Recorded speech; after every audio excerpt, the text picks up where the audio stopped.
To the early edition of Sales TV. I am delighted to be welcoming you all back here to the Cranfield Grenville Turner Studios, and thank you once again, Cranfield, for hosting us. You'll see that Alex has been allowed back into the studio. He has returned all of the biros that we were causing the issues, and he's exile for the last 2 weeks. So it's actually you driving this, and I'm going to be driving the tech. So what have we got on this week? Well, firstly, thank you so much for having me back and for accepting the biros that I stole. So it's great to be here. So this week we are talking about the state of SDRs and the industry that make up the SDR industry. And we haven't done intros. This is the first time I've been on the couch this year. Do you realise that? Sorry, we haven't done intros. My name's Andy Huff. I'm a lecturer in sales leadership and performance, and you are? I am the bearded sales guy. Why bearded? I don't know. Fine. But anyway, without further ado, let me welcome today's guest, Mr. Kevin Beales. Kevin, would you like to say a few words about yourself?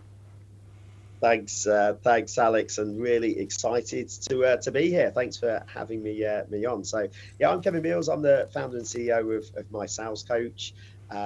So we founded MySalesCoach last year. Had a couple of SaaS startups previously, and been through that journey of building and then exiting a business. But really passionate about some of the challenges that exist in our industry in sales coaching, the lack of opportunity often for sales coaching, the fact that people don't get the coaching that they need. So founded MySalesCoach at the start of last year, and really enjoying the journey for the third and final time I've promised. Welcome, Kevin. Thank you so much for joining us today. I'm really looking forward to getting into the insight that you and MySalesCoach has created for us. Well, not just for us, but for you. We're going to chat about it. Before we dive into that, though, I thought it was so we met 22 years ago, I believe, and a little story for you. So I met Kevin at an event. I think it was called Revolution. I was looking in my notes. One thing you don't get with the CRM system that you do get with notes in your phone that I've tracked for 22 years is that I was cold calling Kevin 22 years ago when he was working for Sunderland FC, and I was at Experian trying to sell you a CRM system. And I just thought it was quite apt for the conversation this morning. It took me 3 months to get in touch with Kevin. Or should I say it took Kevin 3 months to actually take my call? I'll hold my hand up. These are the days where obviously cold calling worked, but the wonderful things that start from cold calling. But I'm just amazed that you've still got the notes from those conversations 22 years ago. That was my last job, not in sales as well. So that was just before really I started my sales career. But So perhaps we could start there. Why did you move into sales? I think like most people, probably a little bit fell into to sales, as you mentioned. There, I was working at Sunderland Football Club. I've met my Geordie lass, and looking for the next opportunity whilst living up in the northeast, and kind of fell into sales. Was an amazing tech startup, and went through that journey. Joined then another tech startup when I know we met Alex, and were both working in the same industry at that time in digital marketing.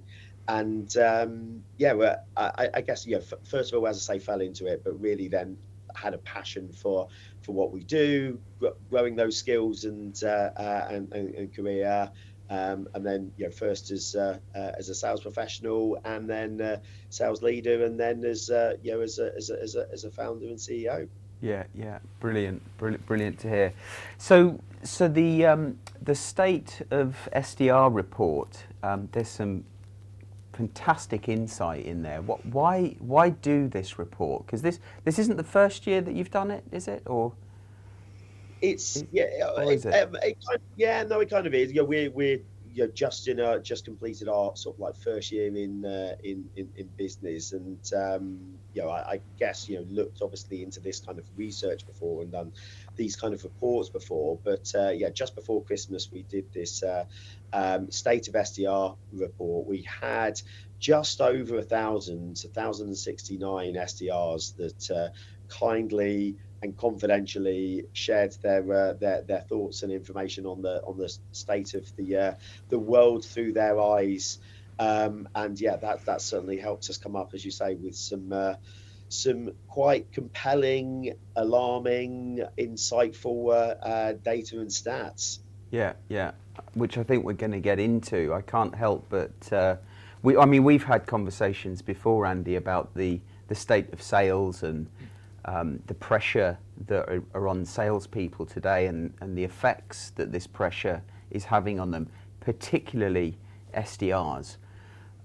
So I'd love to kind of get a feel for what you found was the most alarming kind of insight that came out of these SDRs, or not, as the case may be. I mean, I've read the report, so I don't want to kind of lead you down one path or another, but what would you say was the most alarming insight that came out of the data?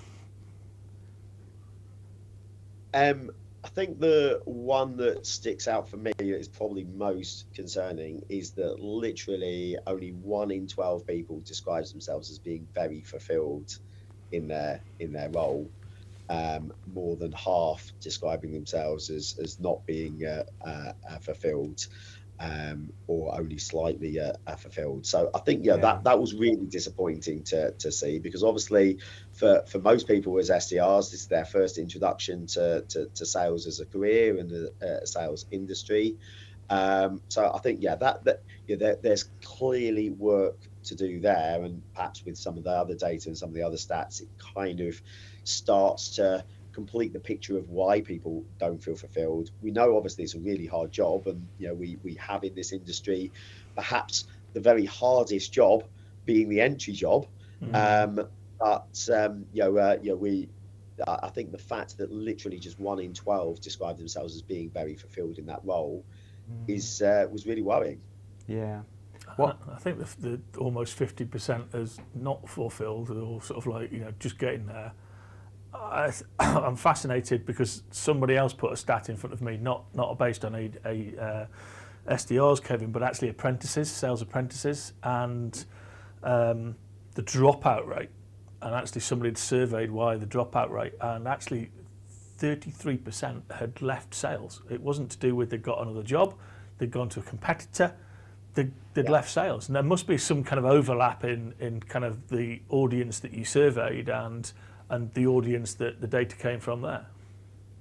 I'm sure, but actually one of the questions we did ask is, do you think you'll be in sales in 5 years' time? And deliberately, I guess for the same reason, kind of asked that question. Is this people that are in transition, need a job, perhaps deciding what they want to do with their lives, or is this people that are looking to build their career in sales and have made that conscious decision to start their career in sales? Only 10% thought they wouldn't be in sales in 5 years' time.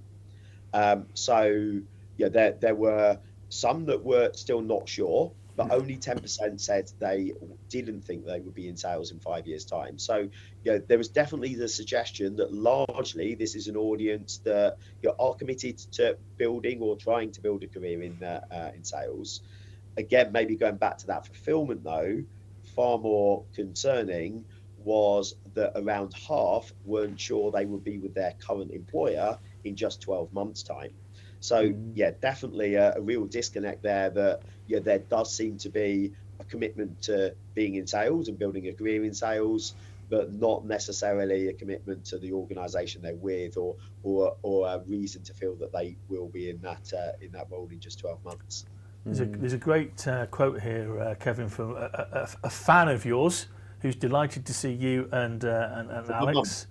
No, it's not. It's a guy called Volker.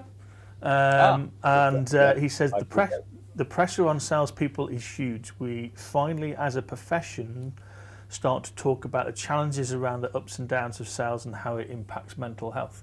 And I think obviously the audience and the things you do are vitally important, because if we don't look after their health right now, then that 50% leaving their employer could well be 50% who just go, I'm done with the whole thing. And there were again some really alarming stuff that came out around perhaps that the challenges and mental health of of SDRs. Just going through a couple here, around half suffering from imposter syndrome. 46% that says they suffer from imposter syndrome.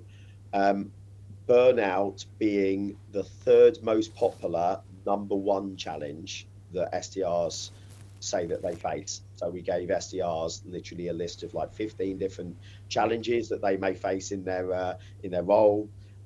Targets, lack of coaching, both of those were were very high. Competitors, not necessarily having the right tools, all of those things, data. But burnout was the third most popular challenge that they felt that they faced as the #1 challenge. Anxieties were amongst the top challenges, whether that be just anxieties about targets, anxieties about cold calling. There's some real challenges that SDRs are faced with. I feel I'm somewhat biased about my view when I'm hearing you talk about these things, Kevin.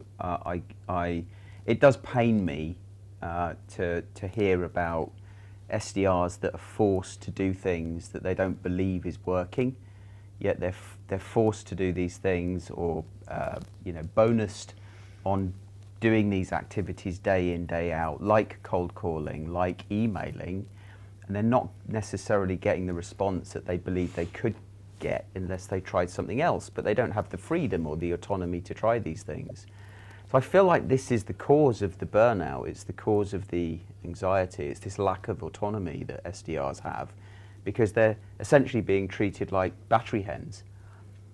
Do you have a view on that, Kevin? Yeah, I think, so again, you'll be familiar with, in so many teams where it is driven by metrics and activity, and perhaps without necessarily the understanding of why those metrics and activities exist. I think there is obviously a slight dichotomy that in an ideal world it would be great that every SDR felt like they were in charge of their own business, making their own decisions, running their own experiments, choosing the channels that they're best suited to and they get the best results and the best returns from. And in an ideal world, and in some organisations, maybe some of the best organisations, that's maybe what happens. I think equally though, SDRs don't necessarily get the time to be able to find what works, to find what they're great at, to not invest time in experiments that aren't successful. There is a demand that you ramp quite quickly. These are the targets, these are the goals. That's what you're going to be judged on. And so organizations, perhaps trying to be helpful, steer that with some kind of, here's how you should be spending your day, here's the activity levels that we deem as being required to be successful in this role. I think perhaps the disconnect is one, that there isn't in some roles any degree of freedom. It is kind of like, you make this amount of calls, you send this amount of emails, this is how you portion out your day. And secondly, not necessarily, as you say, an understanding of why they're doing that, of like you're doing something that you just don't believe in and don't believe is going to be successful. Undoubtedly the results are inevitable. You're gonna prove that because you didn't believe in it in the first place. So making sure people understand why they're doing that and why those activities might be important, and obviously helping them when they're not working for them. Yeah. Should we bring Mr. Gray on? Mr. Adam Gray. Dorian? Our co-host. I've got a feeling you'll have a point of view on this topic. First of all, thank you for your delightful introduction at the beginning. No, but joking aside, I thought that one of the most terrifying things from this report was that you said only 10% of people felt fulfilled in their role, and yet Yeah, and the vast majority of people still thought that they were going to be in this kind of role in 5 years' time. Only 10% thought that they weren't going to be. So surely this means we've got a huge number of people that are deeply dissatisfied with what they're doing, and yet are still going to be doing that in a year, in 2 years, 5 years. This is a factory for creating poor self-esteem and mental health issues, isn't it, potentially? Now, further to Alex's point, obviously, there's the big issue with the fact that you are being treated like a battery hen. You're having to go through all of these different exercises over and over and over again, where you have no belief that those exercises are going to yield the results that you need. But it's a shocking lack of empowerment, isn't it, where people feel that they can't get out of the situation in which they find themselves.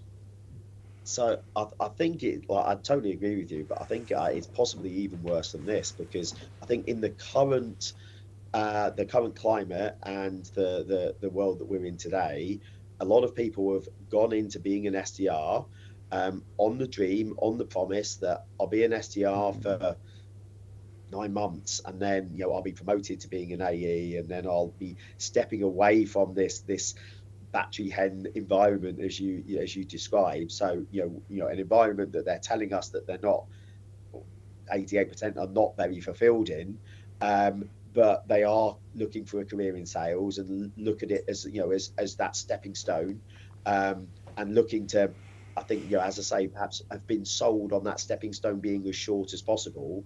And I think two things now are happening. One, we don't have, as an industry, the next step in their progression, perhaps at the speed that happened previously. There was, in high growth organizations, particularly in tech organizations, it was very easy to take people from being SDRs to being account executives, business development managers in a fairly short period of time, because you needed to fill those roles and you were growing those roles. Now we've all resized, become more efficient, and those roles don't exist and those opportunities don't exist. So, I think you've got a whole set of people in those SDR roles who have either realized or are about to realize that actually those stepping stones and those next steps weren't as easy as perhaps they believed or were sold on when they came into the industry. And the second is that we've almost conditioned that, you do an SDR for 9 months and then that's great. You step up into this role and, you don't have to spend all of your time prospecting anymore. And then we throw people into what essentially is a very different role without necessarily having the core skills or the experiences to be ready to do that. And that is definitely something that you see countless times. We need to reset expectations in the industry.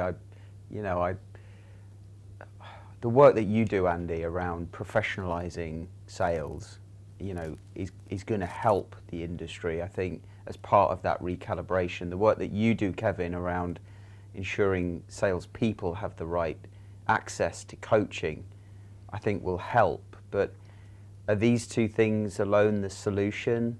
How else should we be thinking about this?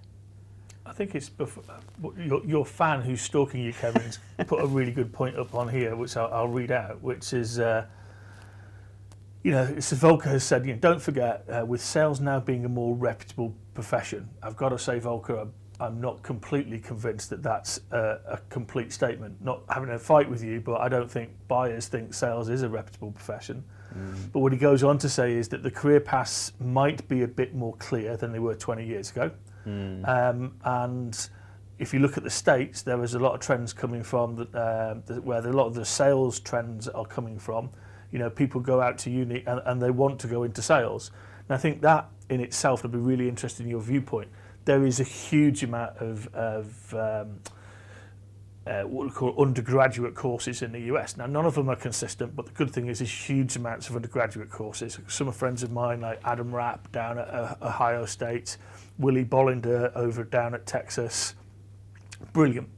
But actually, what we've done is just solved the first part of the puzzle there, which is there's a qualification. What happens is these universities let these people go out, and actually, as Kevin said, they're going to possibly very high-tech organisations.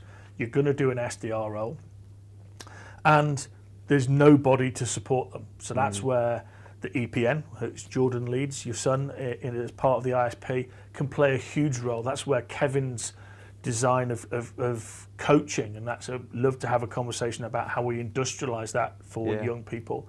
Yeah. And it's really fascinating for me is just listening to Kevin talk. When I started sales, I went into an office and I was a junior AE, but I was an AE. There wasn't any different roles in our organisation. We all got a patch, we all got a car, we all go out there and sell to customers. But I knew I had to learn my craft, but it was learning my craft. I wasn't in a different role. And all of a sudden, about 15 years ago, we invented these roles to try and reduce the cost. You mentioned efficiency, Kevin, reduce those costs and try and find the edges of the market. Inside sales was the first role. And you've got companies now that have got 2,000-3,000 inside salespeopeople in a building in Dublin. Then we introduced SDRs, and it's like, actually, there's no, the mathematics don't work. You can't all go, as Kevin said, into an AE role because there isn't that same level of AE roles. But what we could do is give them better coaching, better care and mental health. And also what we could do is help them prepare for the next role.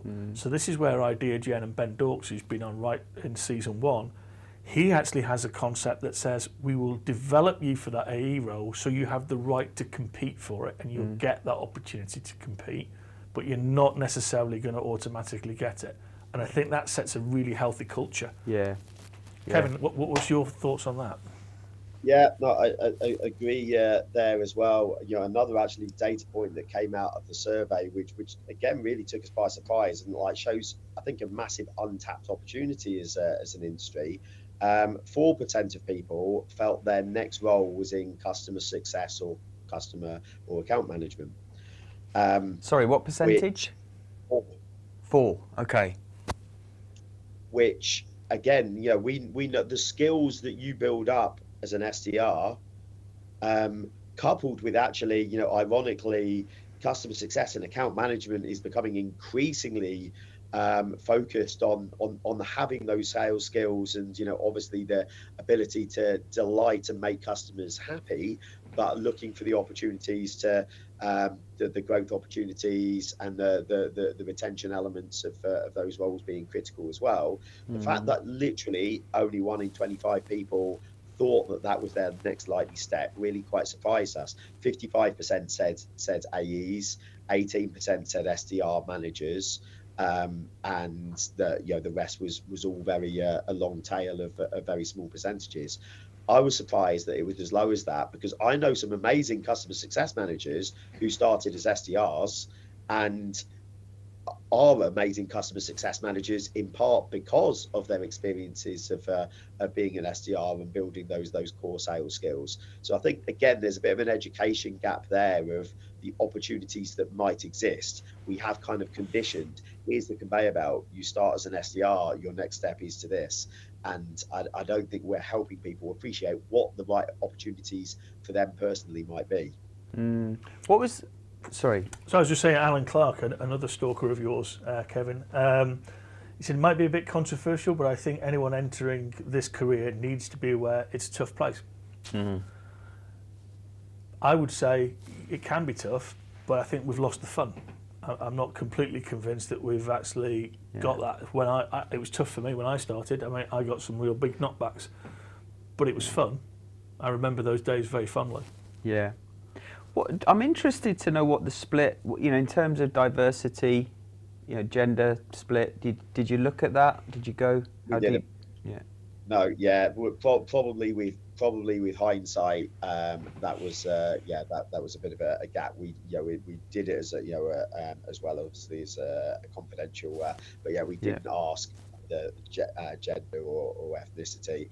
One of the reasons actually why it would be great actually to know that as well, obviously from just understanding maybe some of the nuances, but just thinking about things like gender. Another really disappointing thing, I know this isn't gender specific, but 1 in 7 people has said they have had inappropriate behavior from a prospect, right. Which again, are we aware as leaders that that we are thrusting people into an environment and are we supporting them through situations where, unfortunately and ridiculously, they're being exposed to behaviour that they would consider inappropriate. And I'm sure, if we were to do a gender split of that, I'm sure that would be more challenging for females in sales more than males as well. That is, you just touched on something there that my wife talks about, actually. And I know you, Adam, and Tim are in the social, but I just keep forgetting about it, Kevin, which is actually people, my wife gets propositioned on LinkedIn, and I just look at it and go, sorry, why?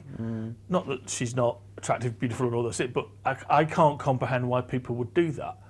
Because it's like, Adam, you and I were talking about the humanity. So there's lots of people who are really obviously brilliantly digital, but they are doing things that you wouldn't dare do in a pub. Yeah, there is people who really know how to work decencies that aren't very digital. And it's somewhere in the middle of that line, isn't there, where you've got that perfectly decent person who's also perfectly digital. But I'm shocked about that. I mean, it'd be great to try and find out what was classed as that kind of behaviour. Because I'm sure abuse is also part of that. People just saying, go forth and multiply, in certain ways. And I know it was mentioned by I think you mentioned Alan came in with that there is a robustness needed for a career in sales. There, it isn't an easy career at all. But obviously, when you are talking about people crossing the rejection is one thing. Obviously, that is an inevitable part of selling. But whatever anyone described, I think the fact that someone has described it as inappropriate shows that whatever is being classed as inappropriate, and and I'm sure that as that covers a multitude of different things, is creating an incredibly uncomfortable position for people who tend to be young, who are definitely new in sales, and probably have a lack of support, and certainly a lack of support in those kind of situations around those moments. I do think though we owe it to ourselves within sales to take control of take the higher ground, take control of the professionalizing the approach, and I'm going to come on to coaching here, Kevin, because and this is quite a generalized statement. I know not everybody does this, but there is so much pressure put on SDRs. There's very little care for how the prospect or the buyer feels. They just need to get meetings, or whatever the measure is. They need to send more emails. They need to make more calls, no matter how annoying it might be. And so, how important is coaching to help SDRs perform better and overcome some of this negative stress that's being put on them? Well, I think it is essentially critical. I think most people would readily buy into the need for coaching in order to grow the skills and to be successful, and obviously have the support to do so. But again, and there were some key things that came out of the survey. 28% either rarely or never coached. I mean, how can you even have an SDR who feels like they are rarely or never coached? I mean, the conclusion of that person and that person's growth and achieving their potential is so inevitable in that instance. Only 41% said that they get coaching more than once a month. Probably this is the most worrying bit, was also about the quality of the coaching that people said that they get. 18% ranked it as 9 or 10 out of 10. 50% gave the coaching that they did receive, even though it wasn't that much, 0 to 6 out of 10. Wow. So not only are they not getting coached as a profession, they're not getting quality coaching. They certainly don't perceive they're getting quality coaching. And I think this is again where there's a difference between managing and coaching, and both are obviously critically important. But that time that we do spend with people, bearing in mind they're not necessarily always in the office now and all of those things, the time that we are spending people, are we spending it actually coaching and supporting people as well as managing them? And certainly, the evidence of that, and the evidence that we see every day is that they're not. Should the manager also be the coach in one breath? I'm kind of laughing. He's a great guy, not Volker, who's just had to drop off, but a guy called Volker Rees, who I know from UPS, and he set up an academy. Actually, Kevin, this is 10 years ago, and new graduates and a bench of new graduates, and they weren't allowed anywhere near a manager. They were given an academy coach, and that academy coach coached them, developed them in their craft, and then when a vacancy arrived, they were then placed in that team. They moved into that team. So therefore, to your point, no, I don't necessarily think they should be. I think a manager should be able to coach, but I don't think you should necessarily always have the manager do coaching. If you've got the budget, have a specific coach. Spend money on people like Kevin getting in. Yeah. So I would slightly disagree. So I definitely get the sentiment, and obviously love the fact that endorsing organisations like MySalesCoach that can help support and provide that. I don't think we would never kind of present ourselves as we are the outsourced solution. You don't have to worry about coaching anymore because we come and do it. It is more that I think when you ask any great manager, great leader, how much coaching they do and how much coaching they would like to do, those are two different things. And managers, leaders, obviously wearing so many different hats, so many different responsibilities, and critically, most of them are far more time critical than coaching. Coaching can wait till tomorrow. My board report can't wait till tomorrow. That interview that I'm doing today can't wait till tomorrow.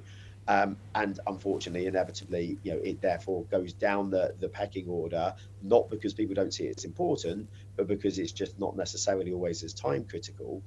But equally, I think there is, as you say, there's a real difference between managing and coaching. Those are two different disciplines. And it's really hard as a manager or leader to totally detach yourself from that. As a manager and a leader, my team have targets, they have goals. I know who my top performers are. I know who's struggling. I know who, frankly, I'm 50-50 on whether they're going to be with the organisation in 3 months' time because they are going to need to improve performance in order for that to happen. And I can't leave all of that at the door and just be a coach. All those team targets, those individual targets, what I'm being tasked to do and achieve are all real, and I can't detach myself from that in a coaching conversation completely, in a way that perhaps an independent coach or an external coach who is all about that individual, all about helping them achieve their goals and be the best version of themselves, is totally detached from having that responsibility of being a manager as well. I think, and then there lies the dichotomy, right? This juggling act that managers, leaders have to do. Adam, any final thoughts as we approach the end here? Yeah, I'm minded of, in view of everything that you've said, Kevin, and the report and what that has thrown up as some fairly significant concerns in terms of how particularly SDRs are engaging with the world of sales. It kind of makes me think of the old joke about the guy that pulls up and asks a local, winds down his window and says to the local, "Excuse me, can you tell me how to get to Main Street?" And the local says, "Well, I wouldn't start from here if I were you." And we're talking about having to make some fairly radical shifts in terms of the role that we're asking SDRs to do, how we're developing SDRs, how we're structuring sales in order that they have a clear career progression in a reasonable kind of timescale, how we are making these people feel valued and fulfilled in their role. Are the changes we're likely to be talking about simply playing around the edges? Do we need to have a more fundamental restructuring of how SDRs and sales teams and sales functions within organizations work together? Wow. Perhaps that's the question that we tackle on another episode. Have Kevin back. That's a big one. It is massive. So We have to unfortunately wrap there, Kevin, but I do think we'd love to have you back to unpack some of this stuff as a special edition. Yeah. And actually, use some other data points as well to really look at what we need to do as an industry to look after these first entrants. Just so you know, I've been sitting here thinking it's been brilliant to have the Foo Fighters frontman on Sales TV. And I'm itching to ask you when you're next on tour, because we will be actually putting out, we had Dave Grohl on Sales TV. Sorry, it's been, but, do you want to thank Kevin? Yeah. Kevin, thanks so much for giving up your time this morning. The work that you're doing at MySalesCoach, I have to say, is brilliant. What you're doing for the industry. Keep creating that report. I think without this insight, we can't make some, key decisions about how we influence the industry going forward. So thank you for that. Thank you, Andy. Thank you, Mr. Gray. This was another episode of Sales TV. Until the later edition this afternoon, or next week. We'll see you next time. Take care all. Bye.